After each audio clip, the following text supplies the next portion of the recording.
11:30 p.m., the 30th of March, 2024. The Garda-World facility sits in industrial Sylmar like a fortress, surrounded by razor wire and electronic eyes. Cameras sweep the perimeter in methodical arcs. Motion detectors scan empty corridors, their invisible beams creating a web of protection. Inside, $30 million waits in a vault, organized on pallets like building blocks of greed. The burglar alarm screams through the Saturday night silence, piercing the air like a banshee's wail. LAPD dispatch barely glances up another false alarm from the warehouse that cries wolf weekly. But high above, on a neighboring rooftop, 6 figures in black tactical gear watch through military-grade night vision scopes. The facility glows green in their enhanced vision, every detail sharp, every weakness exposed. They've been studying this building for months, mapping every camera angle, every blind spot, every flaw in what should be impenetrable security. The team leader adjusts his scope, focusing on the roof access point they identified weeks ago. "This is it," he whispers into his throat mic. Final confirmation, everyone in position. Responses crackle through encrypted channels. Overwatch ready. Entry team standing by. Extraction vehicles deployed. They move with the precision of a Swiss watch, each man knowing his role, each step rehearsed until it became muscle memory. 4:30 a.m. Easter Sunday. The assault begins. The lead man produces a plasma torch, industrial-grade equipment that cuts through steel like butter. He ignites the device, and blue-white fire erupts from the tip. Sparks cascade into the darkness, below like deadly fireworks. The metal begins to glow, cherry red, then white hot, as the torch carves a perfect circle 3 feet in diameter. The cut is surgical, precise, measured to the millimeter. They've calculated the exact size needed for human passage while avoiding structural supports that might trigger vibration sensors. The roof section falls inward, landing on foam padding they placed hours earlier, muffling any sound that might alert security systems. One by one, they rappel down into the warehouse, black ropes disappearing into green-tinted darkness, their descent choreographed like a ballet of crime. Night vision goggles turn the cavernous space into an alien landscape. The facility's interior stretches before them like a cathedral of capitalism. Massive warehouse space reaching up into shadows, stacks of money organized in perfect geometric rows, creating corridors between pallets, each containing more cash than most people see in a lifetime.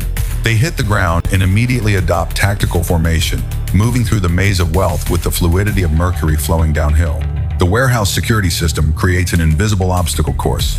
Motion detectors sweep left to right in predictable patterns. Infrared beams cross corridors at precise intervals. Pressure plates hidden beneath seemingly innocent floor tiles. But they've studied this system for months. They know every sweep pattern, every timing sequence, every gap in coverage. The point man signals with hand gestures learned from military training. Motions sweep in 3, 2, 1. They freeze like statues as invisible beams pass overhead, then flow forward through the gap. Their path winds between towering stacks of bundled cash, each pallet wrapped in industrial plastic and marked with codes that identify clients' businesses across Southern California who trusted Garda-World to protect their deposits.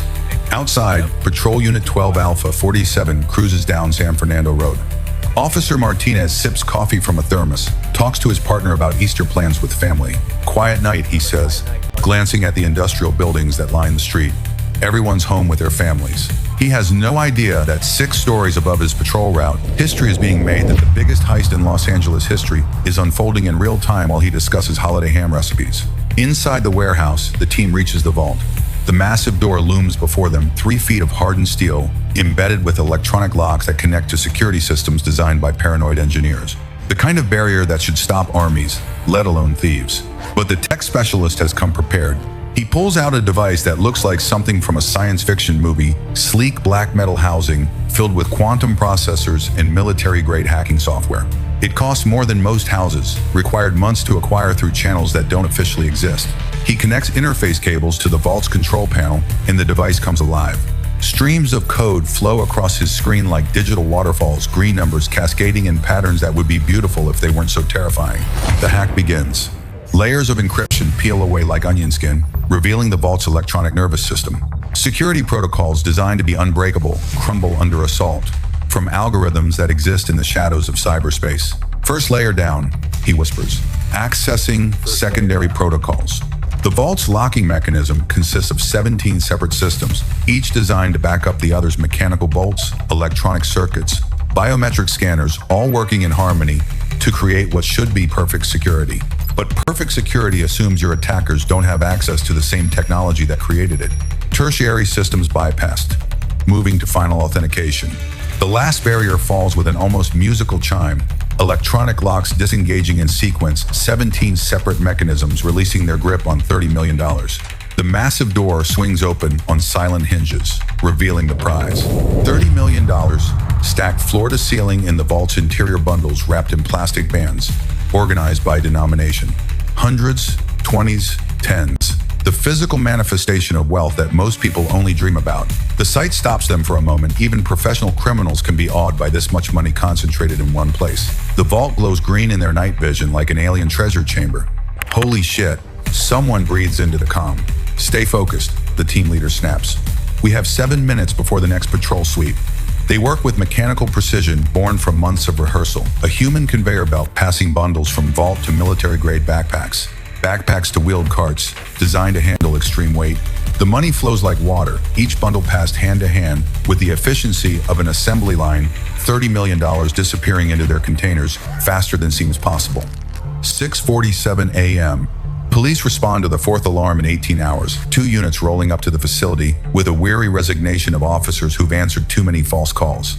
Inside, the thieves freeze, listening to footsteps outside doors, slamming, radios crackling, conversations about coffee and overtime. Probable false alarm crackles over the police radio. Checking perimeter now. The officers walk the fence line, shine flashlights through loading dock windows, peer into shadows that hide nothing suspicious. They follow protocol, but protocol assumes ordinary criminals, not professionals who understand that the best place to hide is in plain sight. All clear, dispatch. Marking this one routine, the patrol vehicles disappear into the night, leaving behind 6 criminals who just held their breath through the most dangerous 90 seconds of their lives. They resume loading, faster now, adrenaline overriding caution. $30 million represents more than money. It represents freedom, power, the ability to disappear forever and start new lives anywhere in the world. The final bundles go into the last container, 600 pounds of stolen cash distributed among 6 professionals who just pulled off something that shouldn't be possible. They move toward their exit point, a hole cut through the sidewall, concealed behind industrial air conditioning units that mask the damage from casual observation. One by one, they slip through the opening, disappearing into the Los Angeles dawn like ghosts returning to whatever dimension spawned them. The getaway unfolds like a military operation, choreographed with the precision of a space launch. 3 vehicles positioned at strategic points across the city, black SUVs that blend into urban camouflage, their license plates rotated every 6 hours. Drivers who memorized every back street, every shortcut, every camera location in a 50-mile radius. The money splits 6 ways, each team taking different routes, surface streets that wind through sleeping neighborhoods, avoiding freeways where automated systems record every license plate. Vehicle 1 heads west toward the ocean, using surface streets through Santa Monica. Vehicle 2 goes east through downtown, taking advantage of Sunday morning emptiness. Vehicle 3 disappears north into the valley, each following routes designed to avoid detection. By sunrise, they've vanished into 8 million people, leaving behind only empty pallets and the biggest mystery in LAPD history. Monday, the 1st of April, the first Gardaworld employee arrives at the facility with her usual Monday morning coffee, expecting another routine day processing cash for businesses across Southern California. She badges through the main entrance, walks through the warehouse past rows of pallets that should be full of money, but something feels wrong. The usual weight of wealth seems diminished. She approaches the vault area and stops. The massive door stands open. Protocol dictates the vault should be sealed at all times, opened only by authorized personnel during specific hours, under strict supervision. She steps inside and her world collapses. The vault is empty, every pallet bare, protective wrapping scattered across the floor like confetti after a celebration that cost $30 million. Her coffee cup slips from nerveless fingers, shattering on concrete, the sound echoing through emptiness that used to hold enough money to buy a small country. Her scream pierces the morning silence, bringing security guards running, but there's nothing left to secure.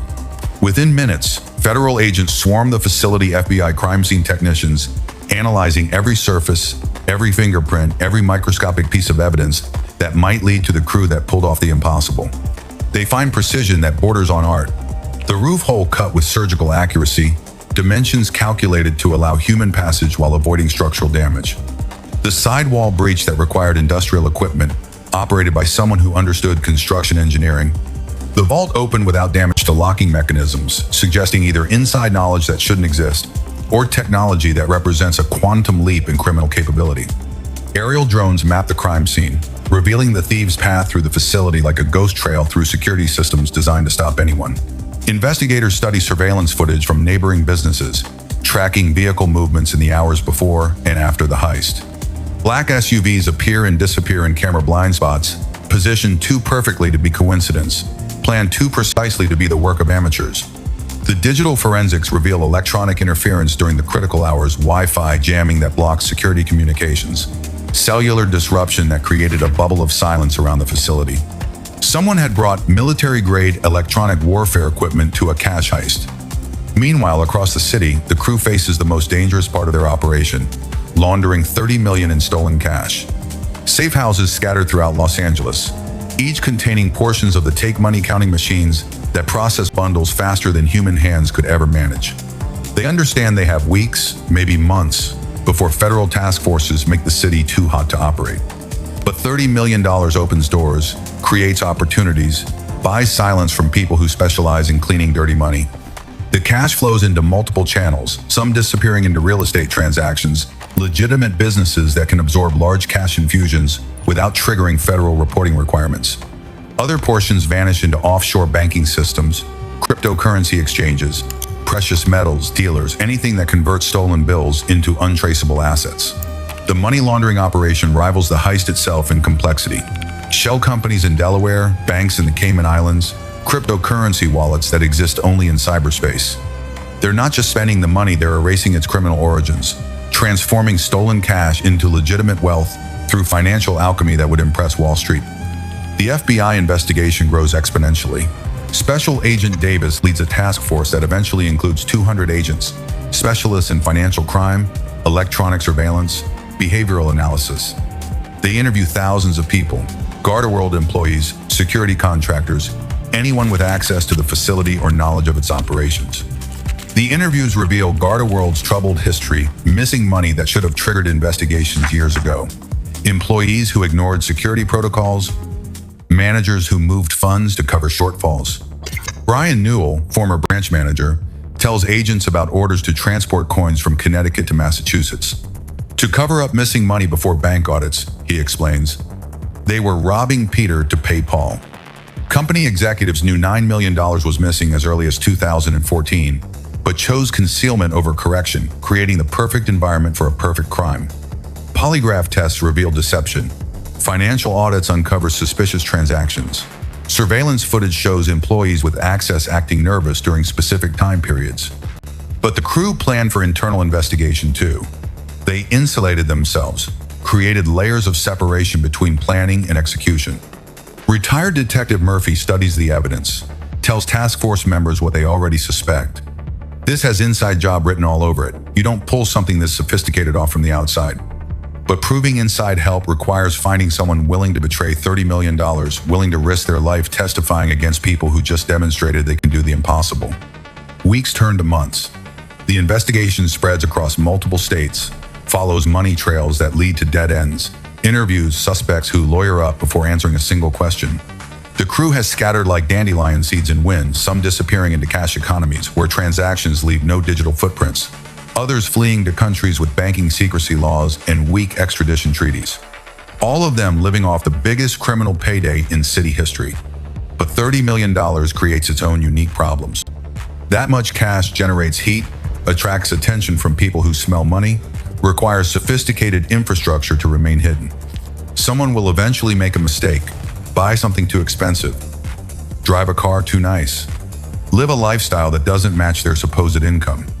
Someone will talk to the wrong person, trust the wrong connection, make the wrong deal with someone who's secretly working for the FBI. The investigation continues, federal agents following leads that evaporate as quickly as they appear, analyzing financial records that reveal nothing, interviewing informants who know nothing. But time has a way of unraveling even the most perfect crimes. Greed, betrayal, paranoia, the human elements that destroy criminal conspiracies, no matter how well planned. Somewhere in Los Angeles, or scattered across multiple continents, the Easter Sunday crew is learning that pulling off the perfect heist was only half the challenge. staying free with 30 million in stolen cash, while federal agents hunt them with unlimited resources. That's where legends either become myths or get destroyed by their own success. The vault remains empty. The money remains missing. And the perfect crime remains perfect. But perfect crimes exist in a delicate balance. One mistake, one moment of carelessness, one person who decides 30 million isn't enough to stay quiet forever. Until then, the Easter Sunday heist stands as proof that with enough planning, enough inside knowledge, enough sophisticated execution, even the most secure facilities can be breached. The crew beat the system, outfoxed the FBI, and disappeared into criminal legend. But legends have a way of attracting the wrong kind of attention. And $30 million is a very large target for anyone desperate enough or greedy enough to try taking it from people who already prove they'll do anything for money.